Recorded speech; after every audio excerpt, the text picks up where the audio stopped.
Hey, welcome back everybody. Today we got this thing finished up. I was trying really hard to show the assembly of the trigger in this, and quite frankly my fat fingers just got in the way. So I put it together. Here's just some video of it assembled.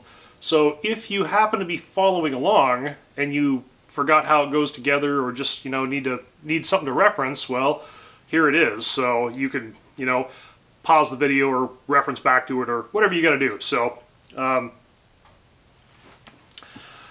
we've got the scope mounted. This is the Arken.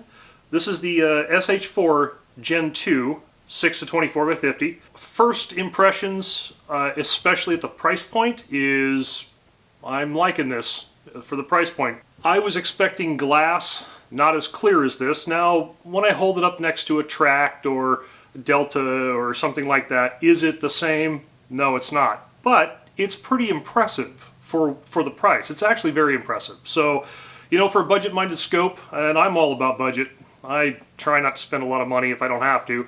Now, we'll track the scope. We'll make sure it works. So real quick, the rings that we put on this are Wheeler rings, and I was looking to not spend a ton of money, but and these were relatively inexpensive. I'll put a link below for these here.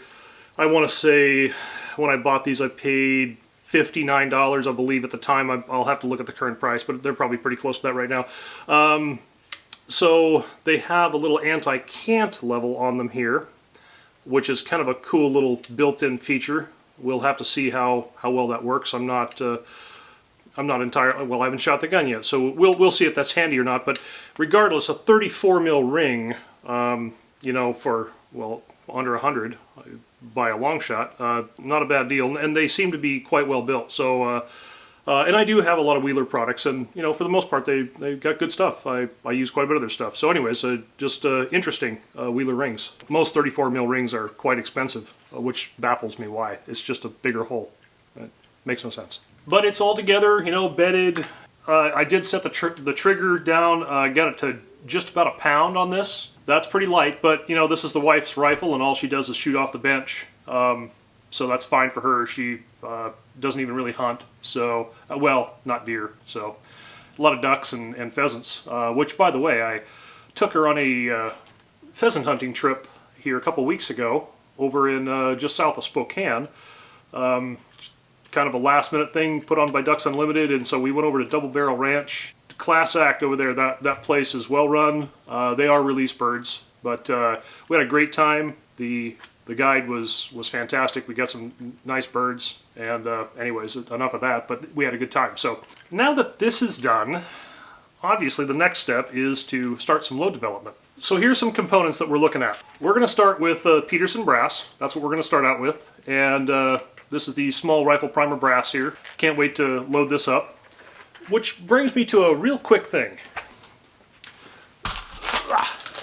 People ask me literally weekly if we still make custom cases, once fired cases, for the overall length gauge. And the answer is yes. I get these things in. People mail them to me from all over the country weekly. Literally weekly. I get little bags of these. Sometimes I get a tackle box full. I've literally got tackle boxes full of all different cases. And we drill them and tap them and mail them back. So if you're interested, if you're looking to have that done, I'll leave some information down below that will take you to my website where you'll find that. So, and then you can contact me and we'll go from there. So just wanted to throw that out there. Next, the bullets. So I've got these 150 grain 6.5. They're the hollow point bow tails. Recommended 1 and 7.5 twist or faster, which we have. So I really wanted to see how these things perform out of this rifle, and I have high hopes, but we'll just have to see. I don't know what to expect with these. I've never shot these. We've got H4350. So that's the powder, and then we've got we're going to be running the BR4 primers in this. So I've at least got some stuff to work with, because obviously right now you can't find anything anywhere. It's like gold, fairy dust. Now, when we load this stuff up, when we start doing, well, let me ask everybody a question first. I'm just curious. This is just a curiosity question. when you're developing your loads, you know, you look at your load data, and, you know, starting load with this powder and this bullet is, you know, whatever, 34 grains to 40 grains, or whatever the numbers are. What do you guys, how do you figure this out in your head? I'm just curious. What you know, leave me a comment, and just, you know, where do you guys normally start? I obviously, just for safety reasons, I never start at the top, but where in that spectrum do you guys start, and why? Just I don't know, just a weird, curious question. So when we load this up, I'm going to be using this new Frankford Arsenal. This is a universal die set here.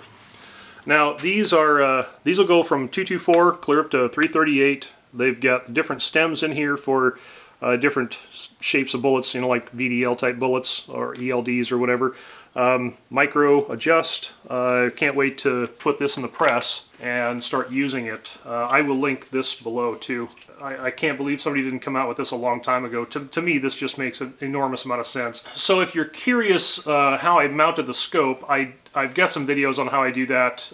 Bottom line is I want to make sure the gun is level, and I do check the reticle against a plumb line that I hang out back at about 20 yards, and I want to make sure that you know, that they're perfectly aligned, so I know that it's as close as I can humanly get it. Other than that, well, that's where we're at. We're ready for the load, and I know a lot of you out there have been waiting for the loading part of this, not necessarily the gun build part, but the loading part. So we're actually going to start that next weekend, and so I'll get a video out probably on the, what would that be, the 9th or 10th or something like that. And then we'll have to obviously get out to the range and do some testing and go from there. If you wouldn't mind, help us with the YouTube algorithm and give us a like, and, you know, subscribe if you want to follow along and see what we continue to do on our channel here. But well, YouTube beats us gun guys up bad. So the algorithm actually, it does help. Believe it or not, it actually does help if you give us a like and you leave a comment. For some reason, that triggers something in the algorithm that helps promote the channel and keeps us in slightly better standing, even though we never will be in great standing with YouTube. All right, enough of me rambling. Thanks for watching. We'll see you real soon.